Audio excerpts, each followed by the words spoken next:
사랑하는 성도 여러분, 오늘 하루도 주님의 은혜 안에서 평안하셨습니까? 분주하고 고단한 세상 속에서 잠시 멈추어 영원한 진리의 말씀에 귀 기울이는 이 시간이 우리 모두에게 큰 위로와 힘이 되기를 소망합니다. 이 말씀을 듣기 전 잠시 시간을 내어 구독과 좋아요를 눌러주시면 더 많은 영혼에게 하나님의 귀한 메시지가 전달되는 통로가 될 것입니다. 여러분의 작은 손길이 복음의 씨앗을 퍼뜨리는 귀한 사역이 됩니다. 이 귀한 사역에 동참해 주시는 모든 분들께 하나님의 크신 축복이 함께하기를 기도합니다. 우리는 지난 시간 인생이라는 거대한 논쟁에 대해 이야기를 나누었습니다. 바로 우리가 이 시간 속에서 어떻게 살아가야 하는가에 대한 문제였죠. 구약 성경의 지혜서인 전도서 전체를 관통하는 메시지는 바로 이 질문입니다. 내가 이 세상에서 보내는 시간에 과연 어떤 의미가 있는가? 우리는 누군가의 묘비에서 아무개 몇 년 몇 월 며칠에 태어나 몇 년 몇 월 며칠에 잠들다라는 글거를 봅니다. 태어남과 죽음, 그 두 개의 시간 기둥 사이에서 우리는 각자의 삶을 살아갑니다. 그리고 근본적인 질문이 떠오릅니다. 당신이 살아 숨쉬는 이 시간이 의미 있는 것입니까? 아니면 그저 무의미한 것입니까? 당신의 삶에는 목적이 있습니까? 없습니까? 이것이 바로 전도서의 저자가 깊이 파고드는 논쟁의 핵심입니다. 혹시 기억하십니까? 우리가 전도서의 앞부분을 읽었을 때 우리는 극심한 비관론과 마주해야 했습니다. 저자는 새로운 것은 아무것도 없다, 모든 것이 헛되다고 반복해서 외쳤습니다. 그때 제가 이 책을 이해하는데 매우 중요한 문학적 표현이 하나 숨어 있다고 말씀드렸습니다. 저자가 헛됨과 무익함, 새로울 것 없음을 이야기할 때마다 후렴구처럼 항상 덧붙였던 표현, 그것이 무엇이었죠? 바로 해 아래서 라는 말이었습니다. 해 아래서라는 관점. 그것은 이 세상이라는 틀 안에 갇힌 채 오직 세속적인 시선으로만 삶을 바라보는 것을 의미합니다. 만약 우리에게 보이는 이 세상이 전부라면 우리는 결국 전도서 저자가 초반에 토로했던 그 깊은 절망에 굴복할 수밖에 없을 것입니다. 그런데 전도서 3장으로 넘어오면서 미묘하지만 결정적인 변화가 일어난 것을 눈치채셨나요? 모든 것에는 시기가 있고 모든 목적을 위한 때가 있다. 그리고 어디에서요? 바로 하늘 아래서입니다. 더 이상 해 아래서가 아닙니다. 관점이, 시야가 바뀐 것입니다. 이 땅에 갇혀있던 시선이 이제 하늘의 관점으로 확장되었습니다. 그리고 이 새로운 관점과 함께 이전까지의 비관적인 분위기와는 너무나도 이질적으로 들리는 새로운 단어가 본문에 불쑥 등장합니다.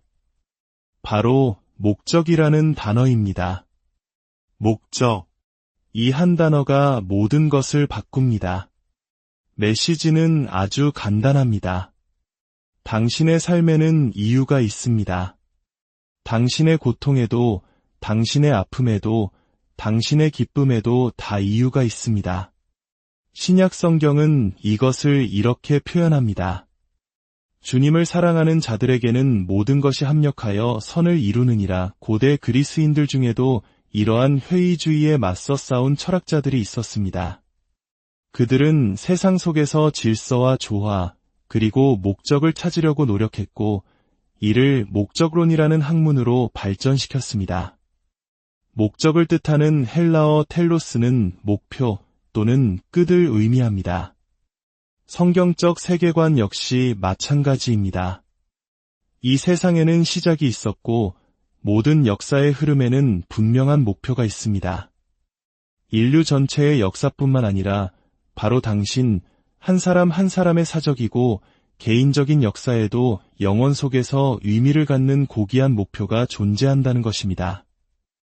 전도서의 저자는 신약 성경에서 훨씬 더 명확하게 드러날 위대한 메시지를 위한 토대를 이렇게 마련하고 있는 것입니다. 잠시 3장 11절 말씀을 함께 보겠습니다. 그분께서, 즉 하나님께서 모든 것을 그분의 때에 아름답게 만드셨다. 또한 그분은 사람들의 마음에 영원을 두셨다. 그러나 사람은 하나님께서 처음부터 끝까지 하시는 일을 다 알 수는 없다. 그렇습니다. 저의 관점에서는 하나님의 목적이 무엇인지 항상 알 수는 없습니다. 지금 당장 저에게 일어나는 이 일이 영원 속에서 어떤 결과를 가져올지 저는 알지 못합니다. 하지만 성경은 분명히 말합니다. 지금 이 순간이 영원을 결정한다고 말입니다. 현대의 회의주의가 퍼뜨리는 메시지는 근본적으로 이것입니다. 지금 이 순간은 아무 의미도 없다. 어떤 이들은 조금 더 감상적으로 포장해서 지금 이 순간은 그냥 지금 이 순간을 위해 중요할 뿐이라고 말할지도 모릅니다. 그게 전부입니다. 하지만 기독교 신앙은 선포합니다. 지금 이 순간이 영원을 결정한다. 이 선포는 몇 가지 중요한 사실을 전제합니다. 첫째, 영원이라는 것이 존재한다는 것. 그리고 둘째, 우리의 모든 순간이 의미 있도록 만드시는 누군가가 존재한다는 것입니다. 생각해 보십시오. 만약 하나님이 계시지 않는다면 제가 하는 모든 일, 제가 겪는 모든 고통과 인내가 어떤 의미를 가질 것이라고 믿을 이유가 없습니다. 저는 다시 헛되고 헛되니 모든 것이 헛되도다 라는 결론에 도달할 수밖에 없습니다. 그러나 만약 하나님이 계시고 그 하나님께서 역사의 주관자이시며 구원의 시간을 정해 놓으셨다면 지금 일어나는 모든 일은 중요합니다. 모든 것이 말입니다. 구약의 지혜자는 자신의 삶의 모든 측면을 신학적으로 해석하고 있는 것입니다. 그는 이렇게 말하는 것과 같습니다. 나는 하나님을 믿는다. 저기 있는 저 사람은 하나님을 믿지 않는다. 나도 슬퍼하고 그도 슬퍼한다. 나도 기뻐하고 그도 기뻐한다. 때로 나는 춤을 추고 때로 나는 눈물을 흘린다. 저 사람도 마찬가지다. 하지만 그에게 있어 그의 춤은 무의미하다. 그의 슬픔도 그의 기쁨도 의미가 없다. 왜냐하면 그것은 목적 없는 감정의 끝없는 순환일 뿐이기 때문이다. 하지만 하나님께서는 모든 것을 그분의 때에 아름답게 만드신다. 이것은 세상을 부정하거나 현실을 도피하라는 영적인 메시지가 결코 아닙니다. 많은 기독교인들이 영적인 사람이 되려면 세상 일에 대한 걱정을 끊어야 한다고 생각합니다. 그래서 그들은 절대로 춤을 추지 않습니다. 춤출 때란 없다고, 춤추는 것은 죄라고 생각합니다. 하지만 성경은 그렇게 말하지 않습니다. 성경은 춤출 때가 있다고 분명히 말합니다. 춤추는 것이 적절할 때가 있고 부적절할 때가 있다는 것입니다. 웃는 것이 적절할 때가 있고 부적절할 때가 있습니다. 우리 주님께서는 이 모든 것을 완벽하게 아셨습니다. 예수님은 언제 울어야 할지 정확한 때를 아셨습니다. 언제 사람들을 강하게 대해야 할지, 언제 부드럽게 대해야 할지 정확한 때를 아셨습니다. 그분은 때의 대가, 적절함의 대가셨습니다. 이것이 바로 완전한 지혜가 사람에게 주는 선물입니다. 지혜는 우리를 세상 밖으로, 시간 밖으로 내몰지 않습니다. 오히려 우리가 영원에 비달해서 시간을 이해하게 만듭니다. 오직 우리 삶에 영원한 관점이 있을 때에만 우리는 이 세상에서 적절한 방식으로 살아갈 수 있는 올바른 판단과 평가를 내릴 수 있습니다. 저자는 계속해서 말합니다. 나는 하나님께서 하시는 모든 일이 영원할 것임을 안다. 이 메시지는 신약에서 얼마나 강하게 울려 퍼지는지요.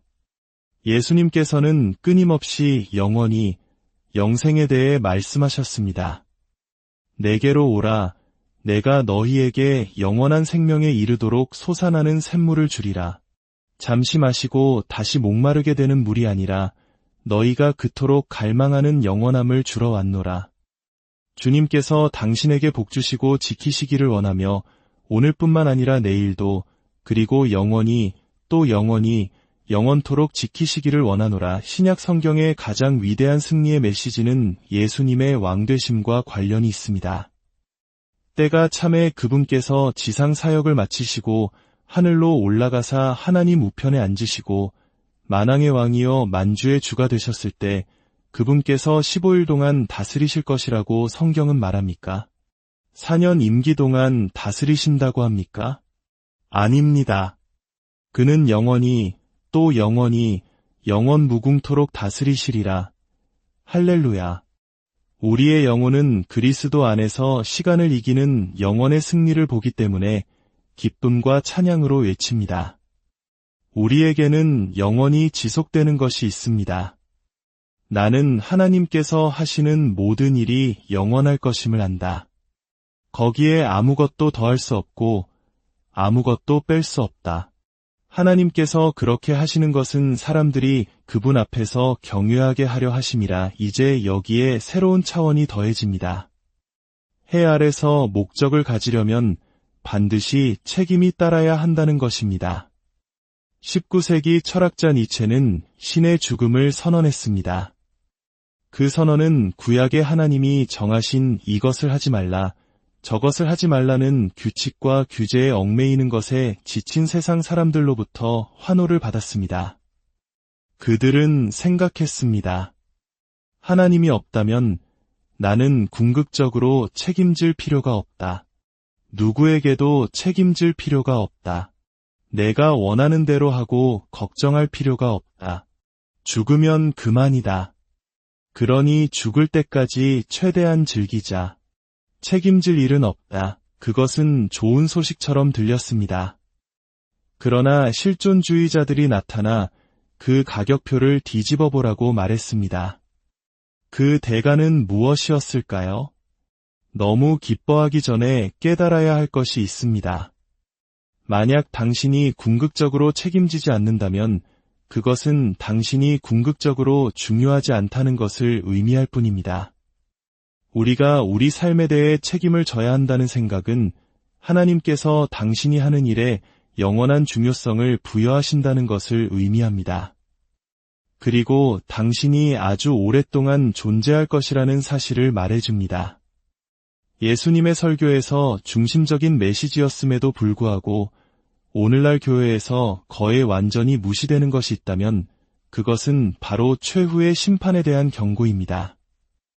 예수님께서는 입을 여실 때마다 사람들에게 이 중요한 사실에 대해 경고하셨습니다. 언젠가 너희는 하나님 앞에 서서 그분 앞에서 책임을 지게 될 것이다. 심판이 있다. 예수님은 더 나아가 말씀하셨습니다. 속지 말라. 너희가 이 세상에서 말하는 모든 쓸데없는 말까지도 심판 때에 드러나게 될 것이다. 한 번은 저에게 매우 총명한 학생이 있었습니다. 그는 의과대학에 가서 뇌신경외과를 전공했습니다. 어느 날 그가 저에게 말했습니다. 교수님, 제가 뇌에 대해 배우고 있는 것을 믿지 못하실 겁니다. 그는 인간의 뇌가 얼마나 복잡한지 설명하기 시작했습니다. 오늘날 우리는 작은 마이크로칩에 얼마나 많은 정보가 저장될 수 있는지 경탄하지만 최신 기술로도 인간의 뇌 하나에 저장될 수 있는 정보를 담으려면 거대한 빌딩 크기의 컴퓨터가 필요할 것이라고 했습니다. 그 학생의 이론은 이랬습니다. 심판의 날에 무슨 일이 일어날지 아십니까? 하나님께서 재생장치를 가지고 계실 겁니다. 우리가 죽으면 그분은 우리의 뇌를 꺼내어 어떤 장치에 연결하실 겁니다. 그리고 당신 자신의 컴퓨터, 당신 자신의 뇌라는 저장센터에서 한 개인의 완벽한 역사를 불러내실 겁니다. 당신이 머릿속에 품고 있던 모든 비밀이 드러날 것이고 당신이 내뱉었던 모든 말이 하나님 앞에서 다시 울려 퍼질 것입니다. 그래서 예수님과 신약의 저자들이 최후의 심판 때에 모든 입이 막힐 것이라고 말했는지 이제 이해가 됩니다. 물론 이것은 순수한 추측일 뿐입니다. 하지만 예수님께서 모든 쓸데없는 말, 모든 무심코 뱉은 말까지 심판하신다고 말씀하신 것을 생각하면 매우 흥미로운 상상이 아닐 수 없습니다. 아기를 품고 한 말은 어떻습니까? 은밀한 모든 것이 드러날 것이며 속삭인 것이 지붕 위에서 외쳐질 것입니다. 왜냐하면 우리 삶의 모든 것이 책임의 대상이 되기 때문입니다. 우리의 연약함과 죄를 생각할 때 이것은 두려운 일입니다. 만약 우리의 죄를 덮을 것이 없고 숨을 곳이 없다면 예수님께서 마지막 날에 회개하지 않는 자들이 산과 언덕을 향해 자신들을 덮어달라고 부르짖을 것이라고 말씀하신 것은 당연합니다. 오늘날 우리는 설교에서 이런 메시지를 거의 듣지 못합니다. 구원이란 무엇입니까? 구원은 좋은 자아상을 갖는 것입니까? 부자가 되는 것입니까? 마음의 평화를 얻는 것입니까? 성경에서 말하는 구원의 핵심이 무엇인지 아십니까? 그것은 다가올 진노로부터 구원받는 것, 그 책임의 부정적인 결과로부터 벗어나는 것입니다. 구원이 필요한 이유는 죄 때문입니다. 만약 당신이 죄인이라면 당신은 구원받아야 합니다. 왜냐하면 언젠가 당신은 하나님 앞에 설 것이고 당신의 영원한 운명은 당신이 당신의 죄를 어떻게 다루었는지에 따라 구원자에 의해 덮여 있는지 아닌지에 따라 결정될 것이기 때문입니다. 당신은 홀로 서거나 아니면 그리스도의 의로 덮여 서게 될 것입니다. 때가 참에 하나님께서 우리에게 구원자를 주셨기 때문입니다. 그분은 우리의 죄를 위해 죽으셨고 그분 자신과 그분의 자녀들을 위해 영원한 생명을 얻으셨습니다. 그래서 우리는 눈물도, 고통도, 죽음도, 악도 없는 하나님의 나라에서 영원히 살게 될 것입니다. 그것이 바로 삶의 목적입니다. 하나님은 당신을 그분의 나라에서 영원히 살도록 만드셨습니다. 전도서 저자는 다시 말합니다. 내가 또 해 아래서 보니 재판하는 곳에 악이 있고 의로운 곳에 불의가 있더라. 해 아래 세상을 보십시오. 법정에 가보십시오. 완벽한 정의를 보십니까? 죄인들이 풀려나고 악인들이 번성하며 의인들이 고통받는 것을 보지 않습니까? 우리 모두는 불의의 피해자이자 가해자였습니다. 해 아래 세상을 보면 정의가 승리하는 것을 볼 수 없습니다. 부패만이 가득할 뿐입니다. 재판하는 곳에 악이 있고 의로운 곳에 불의가 있더라. 내가 내 마음속으로 이르기를 의인과 악인을 하나님이 심판하시리니 이는 모든 목적과 모든 일의 때가 있음이라. 이것은 신약의 새로운 메시지가 아닙니다. 이것은 성경 전체의 메시지입니다. 창조주 하나님은 구원주 하나님이시며 그분의 창조는 영원을 위한 것입니다. 그러므로 우리 그리스도인들은 모든 순간을 영원의 비달에서 이해합니다. 유한한 것을 무한한 것에 비달해서 일시적인 것을 영원한 것에 비달해서 봅니다. 우리는 믿지 않는 사람들과 같은 세상에 살고 같은 빵을 먹고 같은 상점에 갑니다. 그러나 우리가 살아가는 삶을 어떻게 이해하고 반응하는지는 하늘과 땅 차이입니다. 그리스도인은 해 아래서가 아니라 하늘 아래서 생각해야 합니다. 오늘 들으신 이 말씀을 통해 여러분의 삶이 해 아래의 허무함에서 벗어나 하늘 아래의 영원한 목적으로 가득 채워지기를 간절히 기도합니다. 여러분의 모든 순간이 영원 속에서 의미를 찾고 주님께서 주시는 참된 기쁨과 평강으로 충만하기를 소망합니다. 주님의 크신 평강이 여러분과 여러분의 가정 위에